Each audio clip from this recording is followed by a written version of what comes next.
अस्सलाम वालेकुम नाज़रीन, मैं हूं Zubair Ali. Welcome to my ZBD cricket channel. तो 2019 का वर्ल्ड कप फाइनल उठा के देख लें, जिसमें सुपर ओवर हुआ था। इंग्लैंड और न्यूजीलैंड दोनों टीमें फाइनल में थीं। दोनों का स्कोर हो गया बराबर, तो सुपर ओवर हुआ। इंग्लैंड ने पहले खेला और उन्होंने 15 स्कोर किया, जिसमें उन्होंने 2 बाउंड्रीज लगाई, 2 चौके लगाए। उसके बाद आ गई न्यूजीलैंड की बारी। न्यूजीलैंड ने खेला, न्यूजीलैंड ने 1 बाउंड्री लगाई जो कि 6 था, और बाकी उन्होंने सिंगल डबल करके उन्होंने भी 15 स्कोर पूरी कर ली। इंग्लैंड ने भी 15 की और न्यूजीलैंड ने भी 15 की, लेकिन इंग्लैंड को उन्होंने मैच आईसीसी ने जिता दिया। 99% लोगों को ये पता ही नहीं था कि न्यूजीलैंड जीता है या इंग्लैंड जीता है, और अगर इंग्लैंड जीत गया तो किस तरह जीत गया, क्योंकि सुपर ओवर में 15 स्कोर उनका था और 15 ही उनका था। बाद में आईसीसी रूल्स में पता चला कि आईसीसी रूल्स में लिखा हुआ है कि अगर कोई भी टीम अगर सुपर ओवर में टारगेट पूरा कर लेती है और दोबारा सुपर ओवर में लेवल हो जाता है, स्कोर एक जितना होता है, तो फिर हम देखते हैं कि किसने ज़्यादा बाउंड्रीज लगाई हैं। तो जब उन्होंने देखा कि इंग्लैंड ने 2 चौके लगाए हैं, 2 बाउंड्री थी, और न्यूजीलैंड ने सिर्फ 1 छक्का लगाया, 1 बाउंड्री थी, तो उन्होंने इंग्लैंड को मैच जिता दिया।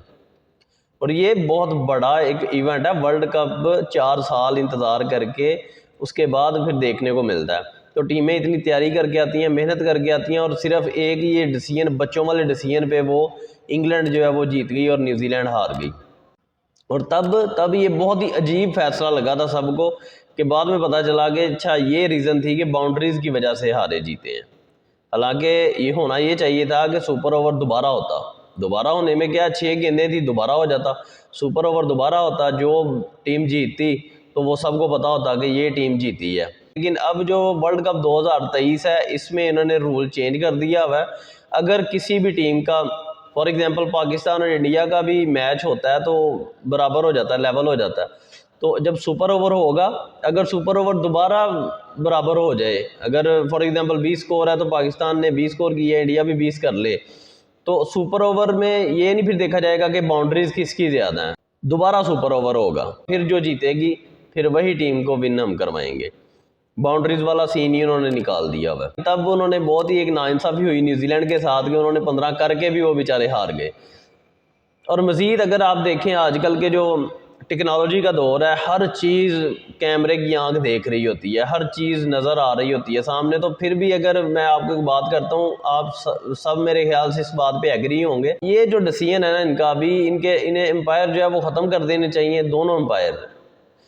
कई दफ़ा ऐसा होता है कि जब बॉलिंग हो रही होती है तो बॉलर जो है वो बॉल करवा देता है, आउट हो जाता है या छक्का लग जाता है, और उसे पता ही नहीं होता कि इसकी नो बॉल है, पाँव बाहर है इसका। बाद में फिर ऊपर से बेल होती है, अलार्म बजा देते हैं कि ये नो बॉल है, तब उसे पता चलता है जी ये नो बॉल है।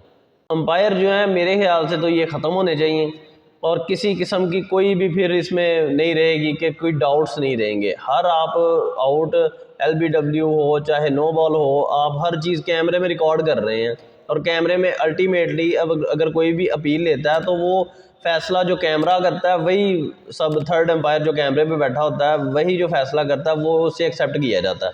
तो जो बेचारा फील्ड एम्पायर है, ऑन फील्ड एम्पायर 2 खड़े होते हैं, वो एमी धूप में बेचारे सड़ रहे होते हैं, खड़े हो गए वो थक रहे होते हैं। हालांकि कोई इतना उनका अब रोल रहा नहीं है। तो आईसीसी को चाहिए कि ये भी इस पर भी देखे, जैसे ये रूल चेंज किया है तो ये एम्पायर को भी अब इनकी सीट भी अब ख़त्म करनी चाहिए, क्योंकि टेक्नोलॉजी का दौर है, हर चीज़ कैमरे में रिकॉर्ड होती है, हर चीज़ क्लियर होती है। तो हर बंदा आजकल उस पर ही एग्री होता है, और सबको यकीन भी होता है कि ये कैमरे का डिसीजन ठीक है। तो अंपायर पे तो, अंपायर अगर नहीं रहेंगे तो क्रिकेट में से ये जो थोड़े बहुत मामलात हैं तो ये भी निकल जाएंगे, और बिल्कुल फिर इंसाफ की क्रिकेट होगी और बिल्कुल शफाफ क्रिकेट होगी। सबको पता होगा कि ये फ़ैसला बिल्कुल सही है। अभी के लिए इतना ही। अल्लाह हाफिज़।